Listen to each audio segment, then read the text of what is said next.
Ever wonder why some Chevelles sell for more than a house, while others sit forgotten in a field? What if I told you that some of the rarest Chevelles ever built were hidden on purpose? Cars the company barely advertised, cars whose factory records were lost, and one so rare that, to this day, nobody knows exactly how many were made. Today, we're counting down the 4 rarest Chevelles ever built, and the stories behind them that most people, even longtime owners, have never been told. So settle in, and if you love classic American muscle, do me a favor and tap that like button and subscribe. Let's get into it. Number 4, the Chevelle that started it all, and almost nobody knew it existed.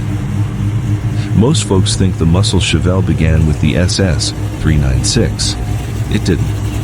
The real story starts back in 1965 with a car so secretive that Chevrolet barely admitted it was for sale.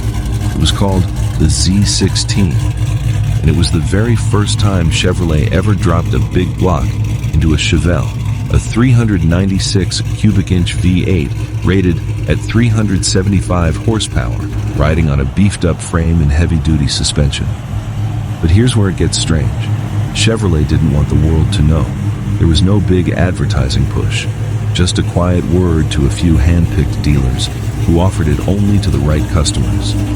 They built just 201 of them, and at around $4,500, that was Corvette money in 1965.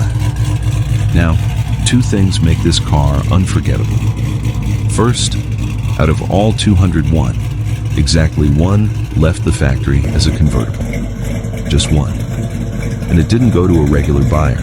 It went straight to a top General Motors executive named Bunky Knudsen, a single open-top version of Chevrolet's first muscle Chevelle, built for a man at the very top of the company. And second, one of the most famous men on television owned one. Dan Blocker, Big Hoss Cartwright from Bonanza, drove home a bright crocus yellow Z16. So while most of America had never even heard of this car, one of the biggest stars on TV was quietly rolling around in one. Today, fewer than half of those 201 cars are even accounted for.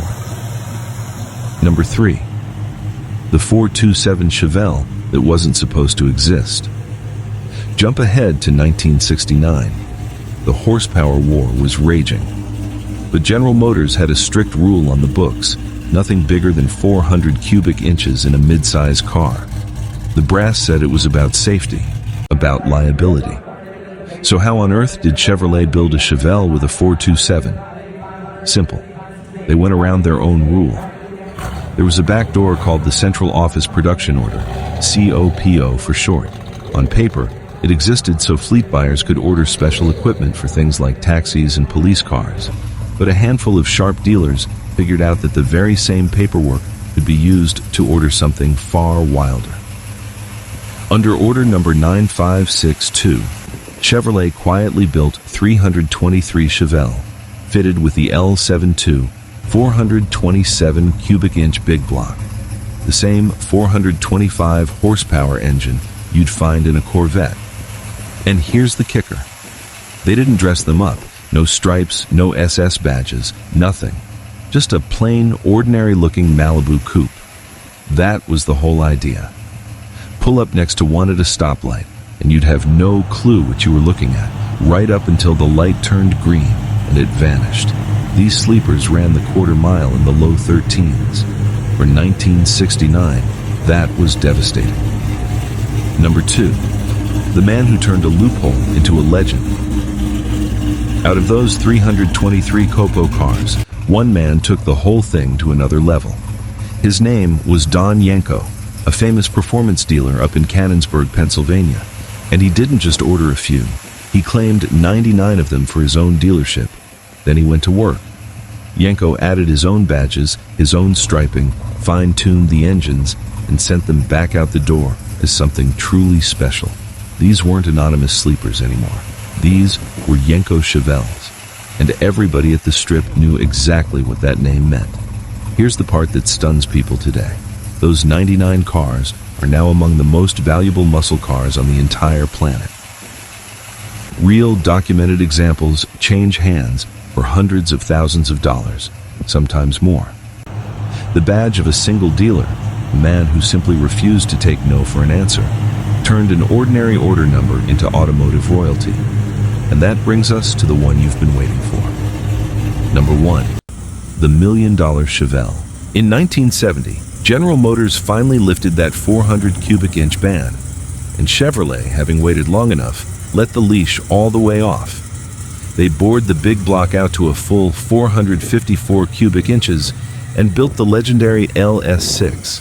On paper, 450 horsepower and 500 pound-feet of torque. And here's the kicker. That made this Chevelle more powerful than the Corvette that very same year. A mid-size family car beating Chevrolet's own sports car. For one single glorious model year, the LS6 was the most powerful engine you could buy in any American muscle car. It breathed through a cowl induction hood that popped open under hard throttle. And behind it sat a 4-speed the workers nicknamed the Rock Crusher, with a gravel-like whine of gears strong enough to take everything that 454 could throw at them. Most LS6 Chevelles were hardtops, but a precious few, a very precious few, were built as convertibles. And here's the secret that sounds made up, but is absolutely true. Decades ago, Chevrolet lost much of its production paperwork. Gone.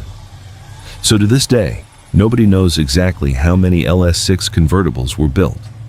The best estimates put it at fewer than 2 dozen. Some say closer to 18 or 20. Out of millions upon millions of cars, only a tiny handful were the right body, the right engine, and the right year, all at once.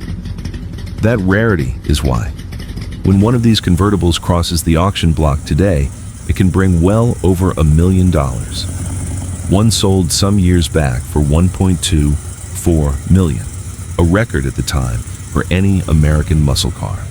The 1970 Chevelle S454 LS6 convertible, the rarest and most coveted Chevelle of them all. These cars came from a moment that simply couldn't last. Within just a few short years, tighter regulations, soaring insurance rates, and the gas crisis brought the whole golden age to a close. But the rarest Chevelles are still out there, tucked away in garages, lovingly restored, and every bit as breathtaking as the day they rolled off the line. So which one would you park in your garage? Drop it in the comments. I'd love to hear it.